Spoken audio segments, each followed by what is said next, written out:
Good evening बच्चों, आज हम बहुत इंटरेस्टिंग क्वेश्चंस करेंगे काइनेटिक एनर्जी के, जो कि एग्जाम्स में आते हैं और कॉम्पिटिटिव एग्जाम में पक्का ही आते हैं। ठीक है, उसमें क्या होता है, अब पहले तो मैं आपको एक छोटा सा कंसेप्ट समझाता हूँ कि मैंने आपको बोला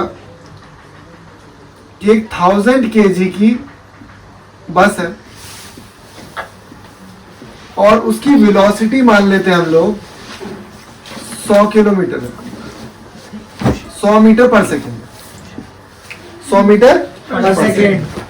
ठीक है, तो मुझे बताओ इसकी काइनेटिक एनर्जी क्या होगी? 100 मत लो, 10 ले लो, 100 ज्यादा होगा। और यहाँ पे एक कार है, कार का जो मास है ये हमारा मास है।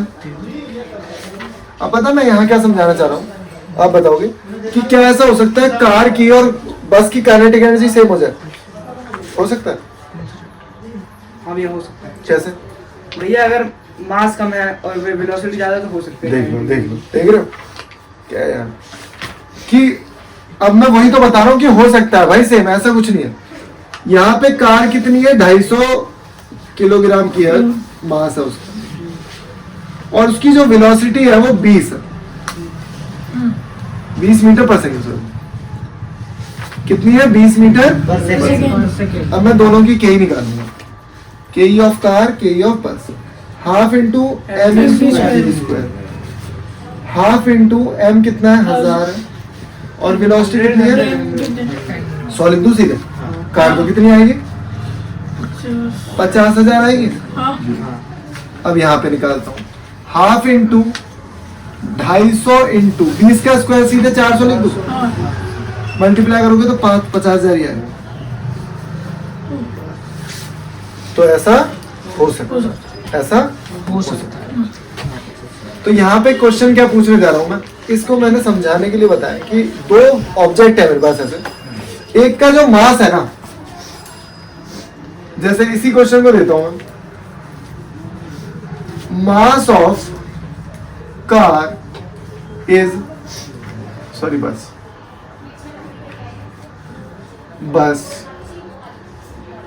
is 16 times the mass of car. ठीक है, find the relation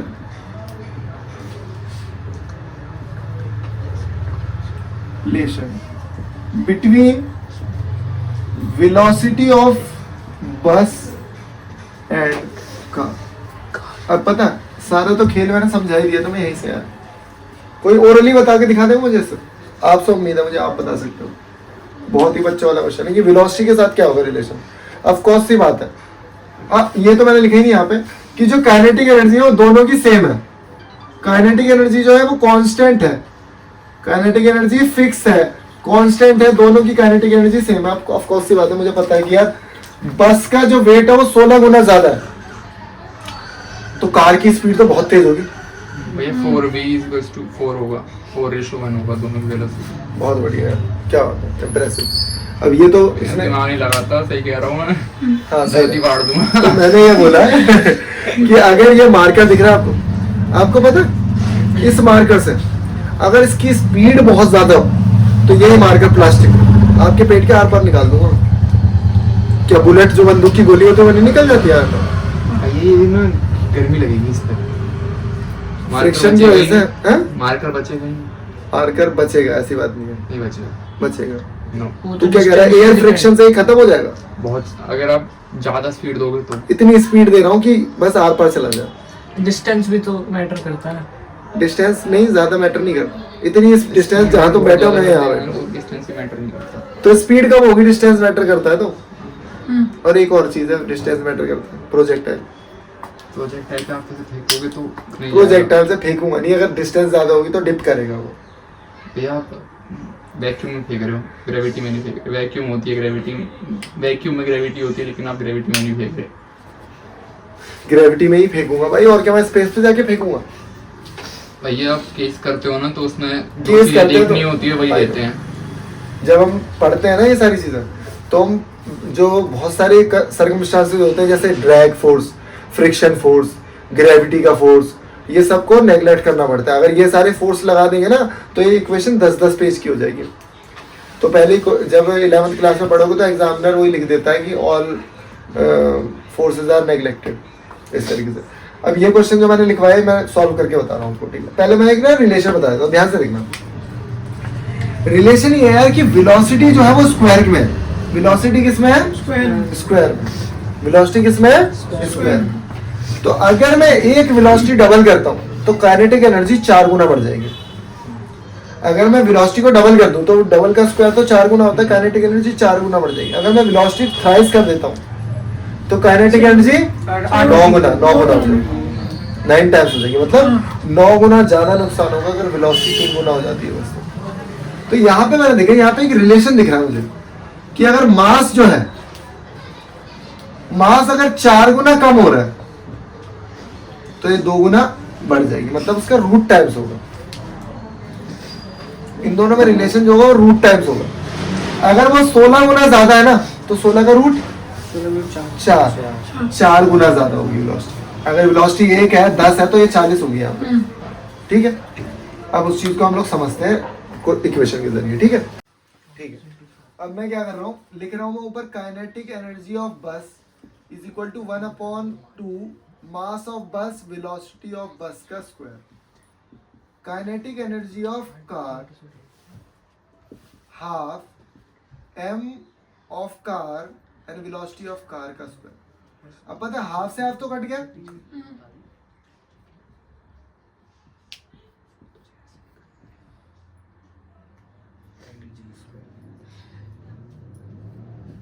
अब मुझे सबसे बड़ी चीज ये दे रखी है कि दोनों सेम है।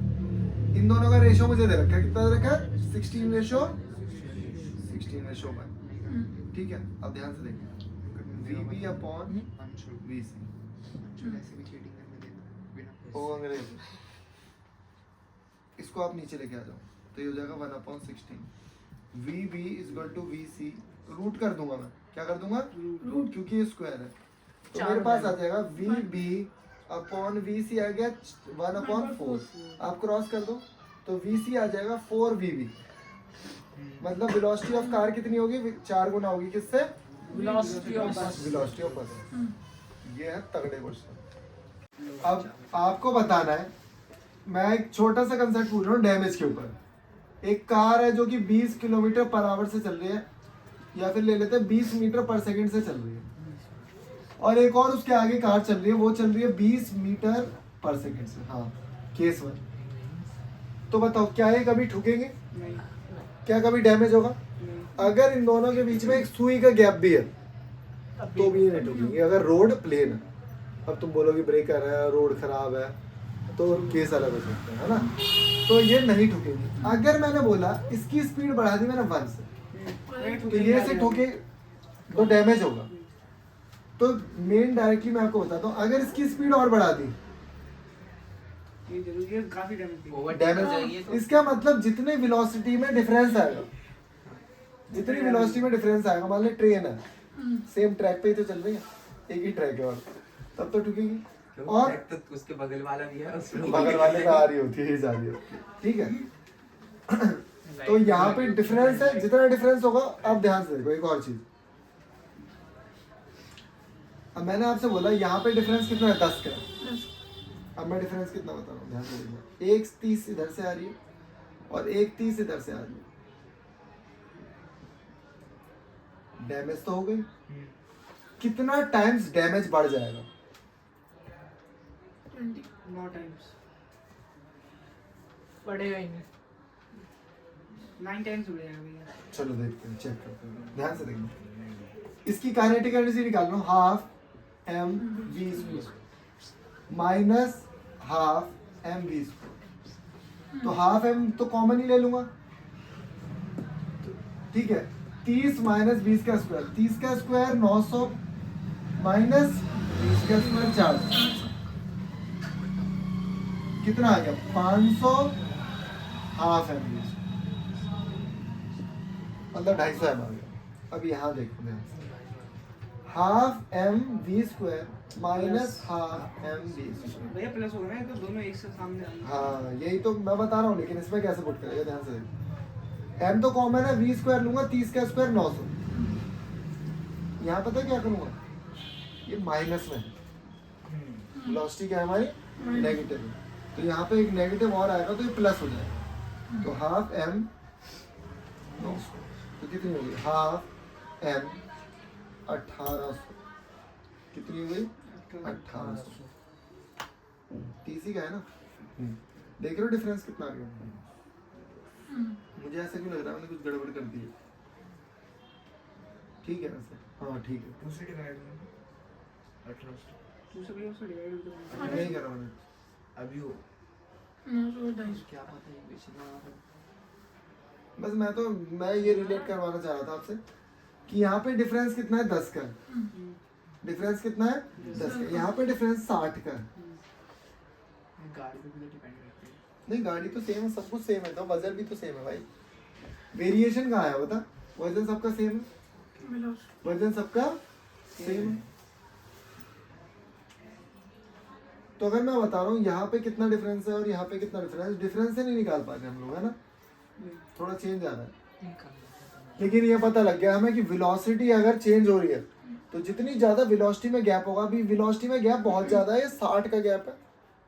यहाँ पे कंसेप्ट कौन सा है, that is called relative concept, पढ़ा होगा रिलेटिव कंसेप्ट, ऐसा हो ही नहीं सकता यार, बहुत आसान से बहुत बहुत अच्छा कंसेप्ट है, मैं तुम्हें बता दूं ध्यान से देखना कि अगर रिलेटिव कंसेप्ट क्या कहता है कि एक ट्रेन है और ट्रेन के ऊपर एक बंदर भाग रहा है, मंकी, ठीक है, उसकी स्पीड है कुछ मान लेते हैं 10 मीटर पर सेकंड और ट्रेन की स्पीड है 50 मीटर पर सेकंड, ठीक है, अभी दोनों सेम डायरेक्शन में ही भाग रहे हैं, अभी दोनों सेम डायरेक्शन में भाग रहे हैं। तो अगर मैं प्लेटफॉर्म पे खड़ा हुआ और मैं देख रहा हूँ दोनों को, तो मेरे हिसाब से ट्रेन जो है वो 50 पे चल रही है, लेकिन जब मैं मंकी को देखूंगा तो वो कितने से चल रहा है, 60 से चल रहा है, मंकी कितने से चल रहा है, 60 से चल रहा है। और यहाँ पे मंकी उधर से आ रहा होता, अच्छा सुनो, अगर मैं ट्रेन के अंदर बैठा हूँ तो मंकी की स्पीड क्या है, मंकी की 10 ही है, मैं तो ट्रेन के लिए रेस्ट पे ही हूँ ना एकदम, और समझ रहे हो ना, ट्रेन तो मेरे लिए रेस्ट पे ही है क्योंकि हम एक बॉडी हो गए, और मंकी इस बार यहाँ पे आ रहा है 20 से और ट्रेन जा रही है अगेन 50, और मैं मंकी को देख रहा हूँ तो मंकी की स्पीड कितनी होगी, 30 नहीं भाई मैं ट्रेन में ही हूँ, 20 ही होगी, वो भी इधर साइड पे, और अगर मैं बाहर से देख रहा हूँ तो ट्रेन की स्पीड कितनी होगी 50, लेकिन मंकी की स्पीड होगी कितनी 30 होगी, 30 मीटर पर क्योंकि वो इधर जा रहा है वो इधर आ रहा है तो 30 होगी मंकी मुझे दिखेगा 30। तो मैं तुम्हें बताता हूँ, जब हम मतलब ये लगा लो कि अगर मैं खड़ा हुआ हूँ और कोई खाना खा रहा है, बस गाड़ी में बैठा हुआ है कार में, और वो निकल जाता है, देख लोगे आप क्या खा रहा था, नहीं खा, नहीं देख पाओगे।